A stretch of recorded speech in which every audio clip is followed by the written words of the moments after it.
নমস্কার, তন্দ্রা লিটল ওভেনে আপনাদের সকলকে স্বাগত। আজকে আমি আপনাদেরকে খয়রা মাছের বেগুন বড়ি দিয়ে ঝোল রান্না করে দেখাবো। এই রান্নাটা অসাধারণ লাগে খেতে, আর তৈরি করা একদম সহজ, যে কেউ পারবে করতে। আসুন তাহলে দেখে নিই কীভাবে করলাম আমি এই রেসিপিটা। এখানে কিছু খয়রা মাছ আমি নিয়ে নিয়েছি। এই মাছগুলো আমি ভালো করে ধুয়ে পরিষ্কার করে নিয়ে এসেছি। এবার এই মাছগুলোর মধ্যে আমি একটু নুন আর একটু হলুদ গুঁড়ো দিয়ে মাছটা ম্যারিনেশন করে রাখবো। ম্যারিনেশন করে আমি 10 মিনিট মতো রেস্টে রাখবো। 10 মিনিট রেস্টে থাকার পর আমি রান্নায় যাব।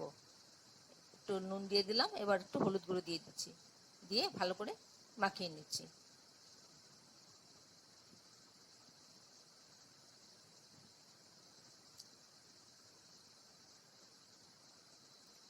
আপনারা কে কোথা থেকে আমার এই রেসিপিটা দেখছেন প্লিজ একটু কমেন্ট বক্সে কমেন্ট করবেন, আমার তাহলে খুব ভালো লাগবে।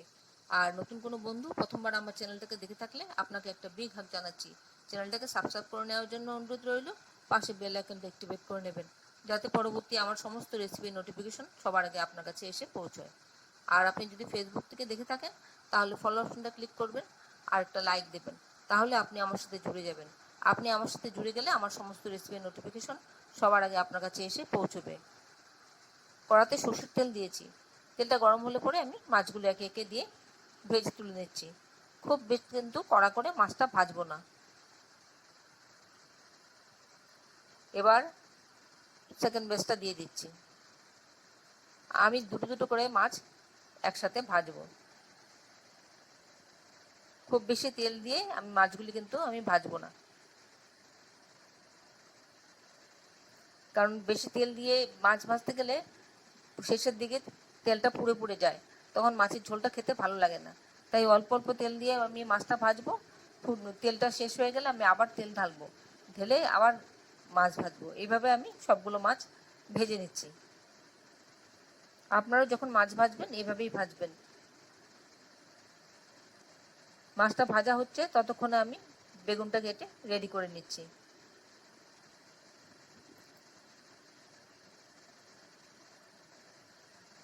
বেগুনটাকে আমি দু টুকরো করলাম, ভেতরে কোনো কিছু পোকা টোকা নেই, পরিষ্কার।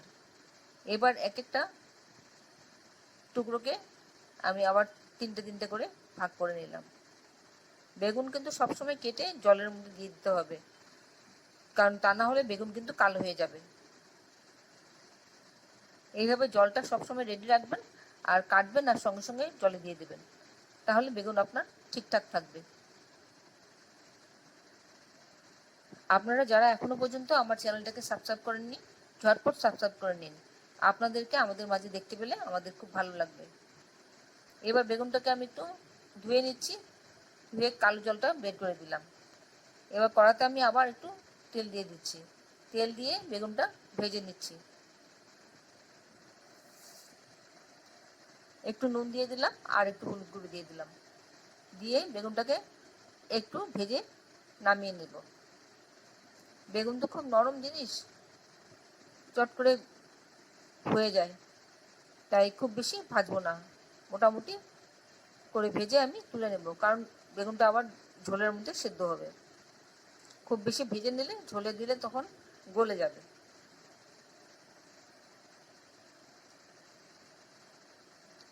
কড়াতে আবার একটু তেল দিয়ে দিলাম, দিয়ে এবার বিউলির ডালের কিছু বড়ি ভেজে নিচ্ছি।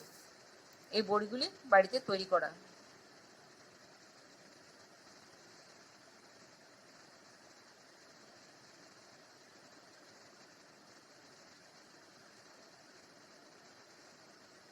এবার কড়াতে কালজিরা ফোড়ন দিলাম আর 3টে কাঁচা লঙ্কা দিয়ে দিলাম ফ্লেভারের জন্য, আর দিয়ে দিলাম 1 চা চামচ জিরে গুঁড়ো, হাফ টিস্পুন হলুদ গুঁড়ো, আর একটু জল দিয়ে দিলাম,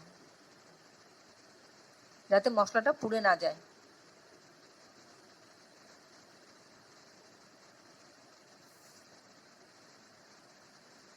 এবার খানিকক্ষণ মশলাটাকে এইভাবে ভেজে নেব।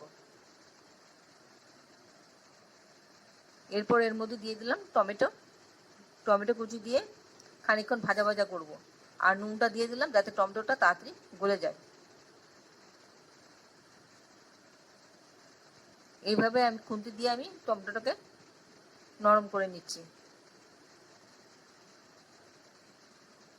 আর তাতে লঙ্কাটাও তো বাটা বাটা মতন হয়ে যাচ্ছে, খুব সুন্দর লঙ্কার ঝাঁঝ বেরোচ্ছে।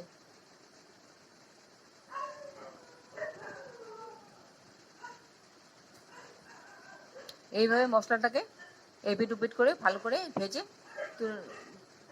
নিয়ে নিতে হবে। মশলাটা ভালো করে ভাজা হলে খুব সুন্দর একটা অ্যারোমা হয়। আবার এর মধ্যে ঝোলটা দিয়ে দিলাম। আমি আমার প্রয়োজন মতন ঝোলটা দিলাম, আর আপনি আপনার প্রয়োজন মতন ঝোলটা দিয়ে দেবেন। জলটা যার যার ইচ্ছা মতন, তবে খুব বেশি পাতলা হলে ভালো লাগবে না খেতে, তাহলে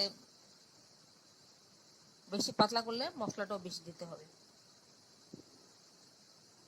এবার ঝোলটা যখন ফুটে উঠবে তখন মাছগুলি আমি একে একে দিয়ে দেব। ভাজা মাছগুলি সব দিয়ে দিলাম, আর দিয়ে দেব এরপর বেগুন আর বড়ি। এবার বেগুন আর বড়িটা দিয়ে দিলাম। বড়িটা এর মধ্যে সেদ্ধ হবে, আর বেগুনটাও আস্তে আস্তে সেদ্ধ হয়ে গলে যাবে, বড়িটা নরম হয়ে যাবে ফুটে,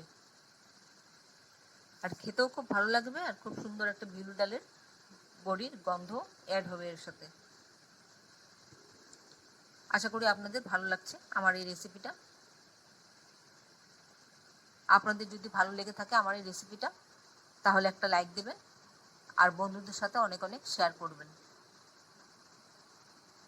এইভাবে রান্না করে একবার খেয়ে দেখতে পারেন। খেয়ে কেমন লাগলো সেটা কমেন্টসে জানাতে ভুলবেন। এই খয়রা মাছ খেতে অনেকটা ইলিশ মাছের মতন লাগে, তাই ওর রান্নাটাও অনেকটা ইলিশ মাছের মতন করেই রান্নাটা করতে হয়। আমার মাছের ঝোলটা ফুটছে, কিন্তু বড়িগুলো আরেকটু নরম হবে। বড়িগুলো সবকটা এখনো পর্যন্ত নরম হয়নি, তাই আরেকটু ফোটাচ্ছে। আমি মিডিয়াম ফ্লেমে ঝোলটা রান্না করছি। দেখছি, দেখুন পুরোপুরি ভালো করে হয়নি বড়িগুলো, আর একটু সময় রেখে রাখছি যাতে বড়িগুলো নরম হয়ে যায়। বড়িগুলো নরম হয়ে গেলে আমার রান্নাটা মোটামুটি শেষ হয়ে যাবে। এতক্ষণ ধৈর্য ধরে আমার এই রেসিপিটা দেখার জন্য আপনাদেরকে অসংখ্য অসংখ্য ধন্যবাদ। আপনারা সকলে ভালো থাকবেন, সুস্থ থাকবেন, ঈশ্বরের কাছে কামনা করি।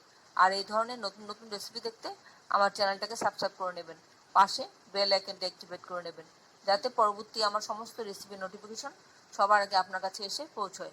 আর এবার মনে হচ্ছে বড়িটা অনেকটা ফুলে উঠেছে, নরম হয়ে গেছে। আরেকবার দেখছি, হ্যাঁ দেখুন দেখুন দেখুন, অনেক একদম ফুলে গেছে। আমার রান্নাটা মোটামুটি হয়ে এসেছে। এবার উপর থেকে আমি 1 চা চামচ মতন কাঁচা তেল ছড়িয়ে দেব। ছড়িয়ে দিয়ে ভালো করে মিশিয়ে দেব। মিশিয়ে দিয়ে আমি ঢাকা দিয়ে দেব। 1 মিনিটের জন্য স্ট্যান্ডিং টাইম দিয়ে আমি পরিবেশন করে নেব।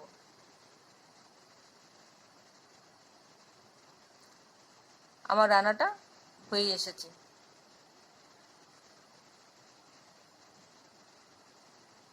আশা করি আপনাদের ভালো লেগেছে আমার এই রেসিপিটা। তাহলে ভিডিওটা আজকে এখানে শেষ করছি। আবার দেখা হবে আপনাদের সাথে পরবর্তী অন্য কোনো এক রেসিপিতে। আপনারা সবাই ভালো থাকবেন, নিজের খেয়াল রাখবেন, পরিবারের খেয়াল রাখবেন। নমস্কার।